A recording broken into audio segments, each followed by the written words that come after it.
واش بصح هذا ارخص بوكاديو في مدينه الرباط وبالضبط في اكدال. شوفوا تبارك الله قد الساندويتش وشحال عامر وحتى الجوده ديال الخبز، ولكن في نظركم شحال الثمن؟ Avec 10 dirhams, vous dégustez le meilleur bocadillo du Rabat.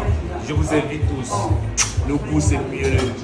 بوكاديو ديال 10 درهم كيكون فيه انواع الخضره اللي بغينا زائد البيض، اما اغلى واحد عندهم داير 16 درهم. وغتلقاو في مالاباطا بوكاديوس اللي كاين في الشارع فال ولاد عمير داون رومبون اللي كتهبط لاكار ديالو كدار في نفس الصف ديال يمال الشام. بلاصه صغيره يعني عولوا على ليفريزون لومبورتي وكتبوا لي فين كاين احسن بوكاديو في مدينتكم مشيو ليه. وما تنساوش تبعوا الباج باش يوصلكم جديد المطاعم والصيف جاي والخير كاين. ما عندهمش غير البوكاديوس فقط، خدينا عندهم واحد سلطه سبيسيال ب 36 درهم، سلطه عامره وتقدر تاكلوها غير بوحدها، فيها طون انواع الخضار المركز كفته دجاج وغير ب 15 درهم. خدينا ساندويتش تورتيه اللي كيتكون تا هو من الخضار مع البيض اللي تا هو جوده الخبز ديالو زوينه كيجي عامر، ونتمنوا يبقاو دائما بهذا النيفو. واحد مولاتي مقيله عندهم يا سلام ب 45 درهم، قولوا لهم مقيله مع لاباطا وفيها